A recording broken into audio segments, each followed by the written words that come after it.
Hey guys, I'm Janet on occasion, and today we're playing the Total War Warhammer 2 Battle Replay. So this is a fun one, because I have all the dragons. So I've got two dragons, both sun dragons, against the dwarfs. So, you know, seems like an odd pick, but, well, I mean, you know, if it works. So, here you go, two sun dragons. Also, all front line is white lines of trace, because basically I just wanted armor piercing and as much of a front line as possible. I would bring spearmen to have a wider front line, but they're just not going to do anything against the dwarves, you know, they're just not going to perform well enough. So I went with the white line so they can at least, you know, fight back. But I am expecting to get outnumbered here, because that's a lot of expense wrapped up there. Also, I usually bring a noble, but obviously I don't need the anti-large, so I dropped him. But I still have the Lawmaster Hoeth. These guys perform fantastically against the dwarves, actually. If we have a look, you can see armor piercing and anti-infantry. So, although this guy is, you know, like a hybrid spellcaster, he can still dish out a lot of punishment. And also, I've given him, what's it called? Melkoth's Mystifying Miasma. Partly for the slow, but also, you know, it's pretty good for whittling down things that have crazy amounts of armor. Because although they've got the magic resistance, usually something like Ironbreakers or Hammerers or something, they rely on the armor more to stay alive, so being able to do damage with spells is useful. And being able to slow down Slayers is also nice, so that'll be useful.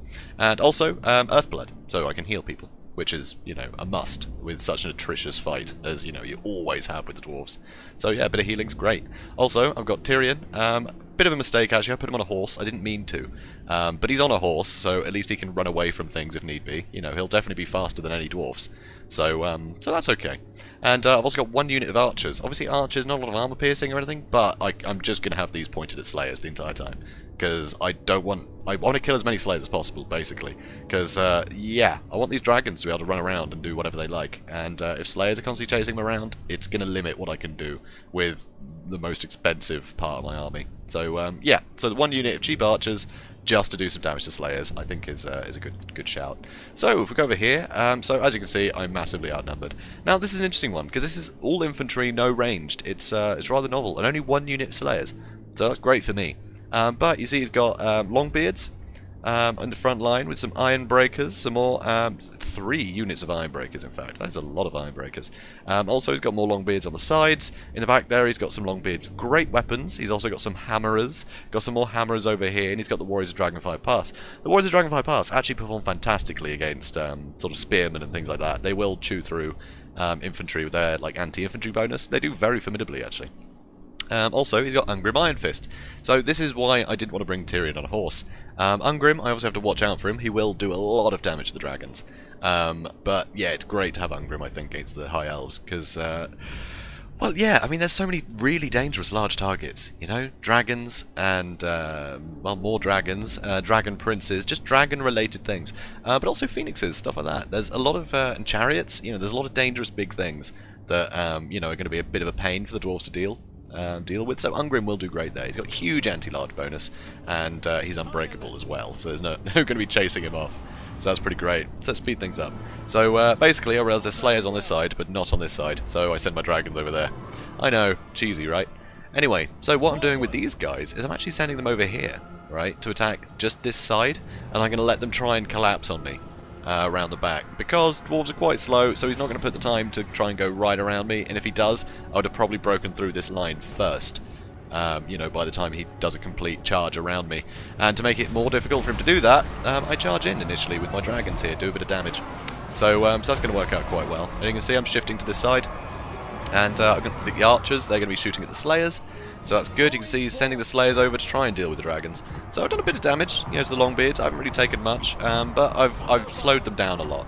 So now they're getting quite blobbed up already. A load of the blasting charges coming in though, doing a ton of damage, which is pretty scary. But you know, we're in the thick of the fighting now. This side, you can see I'm trading fairly well against these Longbeards. The other Longbeards have taken a little less damage, but it's not too bad actually. I mean, I've got a lot of units, just focusing on very few. But it's not so bad. So here I use, what's it called, Sunfang, which isn't going to do a massive amount of damage, but it'll do some. Especially when they're blobbed up like that, it'll do a bit of damage to everything. So I still think it's worth bringing against the dwarves. If it was like miners and things, or rangers, you know, you can just take them off balance, you can do some damage, it's pretty good. So here I use Melkoth's Mystifying Miasma. on the Ironbreakers, do a bit of extra damage. So you can see the health is going down a bit, despite the fact they're winning this fight pretty handily. So over here, I try and break this side, basically. So I've come on with the dragons, do as much damage to these guys as possible, because I want to free up all these infantry so I can start to wrap around him. I don't have to worry too much about, you know, sort of bombard abilities or vortex spells or any of that stuff. So against the dwarves, you can afford to blob up a little bit.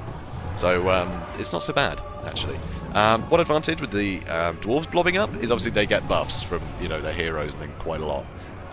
But it does make it more, you know, dangerous for them if they're sort of big AoE attacks and things like that. So you know, there's pros and cons to it, which I think is quite interesting. It makes the playstyle rather varied. So here, getting Earthblood down on these guys. So you know, these white lions hopefully fight a little bit longer.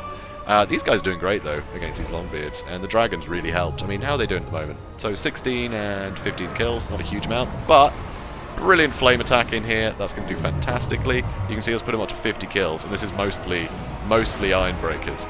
So there are some Slayers in here too, but while I've still got this infantry pinning them, I want to hit them. So that's what I'm doing. I'm going to come in here as well, hopefully get another flame attack off. Over here you can see Tyrion is now completely swarmed by Ironbreakers and Longbeards and all sorts. Thing is though, Ironbreakers, they're not very good at attacking, they're very good at just not dying. They will just refuse to die. Here though, you'll see, since now I've sort of lost the, you know, blobbing here, Ungrim can get a good couple hits on the Sun Dragon, and look at that, just chunk of health gone. So that's why I need to keep away from Ungrim. But he's going to fly away, it's fine, he's got nothing to really pin me down. So that's good. He didn't bring a Thane.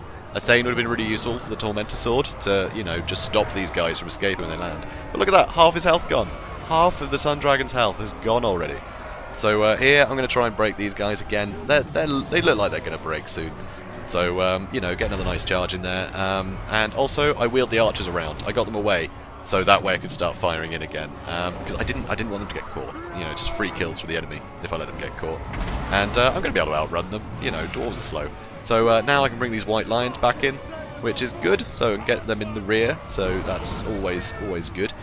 So here, I've managed to break this side, and here, another beautiful flame attack.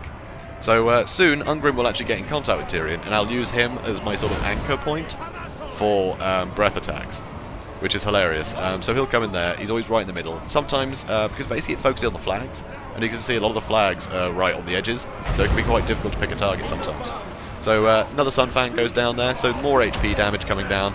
And actually that's enough to keep the White Lions in the fight by the looks of it. They suddenly decided they were winning this, that's good. So they're not breaking just yet. So here, yep, Ungrim's right in the middle of the blob, which is fantastic. So Breath Attack goes down on Ungrim. And let's see, that's, yeah, suddenly quite a few kills there.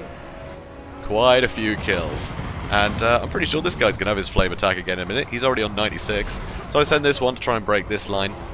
Because, yeah, I've just got the one lot of white lions holding out here. There are no slayers over there or Ungrim to, you know, bother me. Here, another great flame attack. This puts this dragon up to 125. And now he charges in to try and help finish off Ungrim. You can see everything is starting to break. And everything is starting to shatter. Army losses is hit. Because I just hit them so hard. With all the terror, so much stuff started breaking all at once. So that was fantastic for me. And now it's just Ungrim left. And Ungrim can't deal with this. That is too much for him to deal with. Also, you know, even if he did fight Tyrion, obviously he's got the anti-large bonus. Tyrion is a hell of a fighter, though. Hell of a duelist. So they trade fairly evenly. I think Ungrim would have a bit of an advantage. But Tyrion has the Heart of Avalon, so he'd get a load of health back. So his work would be undone. And with the massive, you know, sort of damage the dragons can do, yeah, he could take the dragons on one-on-one, but yeah, not with all three of the big, you know, my big hitters in here. And also, you know, they got the Swordmaster Hoeth, not the Swordmaster, the Lawmaster. So yeah, there's no way. He quit, obviously. Like, Ungrim didn't stand a chance. So here you can see, it worked pretty well. Honestly, I was expecting maybe, you know, an organ gun or some troll hammers or something. Something to deal with big targets, but he just didn't bring much anti-large. He was so prepared for a big head-on fight against a load of infantry. Maybe he thought I'd just bring, I don't know, Swordmasters or something. I don't know. But yeah, he just didn't have the skies covered at all. Without the range to apply pressure and to scare my dragons off. I mean, these guys have only got like 50 armor. They're pretty unarmored. So even rangers can do a heck of a lot of damage to them. So just having something to be firing at them consistently is very useful. But yeah, he just didn't have that, unfortunately. So it meant I could do whatever I wanted with my dragons. And you saw, you know, one was down to half health, but using Earthblood, you know, you can get him back up again. So it's pretty dangerous. It's pretty dangerous. I mean, the Swordmaster, 32 kills, like barely a scratch. So it's pretty impressive actually what such a small force can do. But yeah, when you're against the dwarves, you kind of expect them to blob up, and they'll blob up, especially if you have such a small army. Yeah, so attacking on that one side, it made sure that they'd blob up on one edge, which was really good. And I capitalized on that. If I'd gone straight for him, then he would have surrounded me on both flanks, and that wouldn't have been as good for me. But yeah, they're too slow to completely, move their army in order to try and get a nice center engagement. So very tough, very tough. But yeah, I'd like to see more high elf and dwarf matchups. I think the dwarves have got a lot of tools now. I think especially with their heroes, which he didn't bring. But yeah, if you had the Rune Smith for the Rune of Sloth and Ruin, as I like to call it, and the Thane for his Tormentor Sword, he could really pin these units in place, these really dangerous units, and then just get the Slayers to just tear them apart. And that's what you need to do as the dwarves. But still, I just thought it was fun to show you guys this with the double Sun Dragon. It's very fun. So guys, if you enjoyed this, please do comment, like, and subscribe, and I will see you in the next one. Have a good day, guys.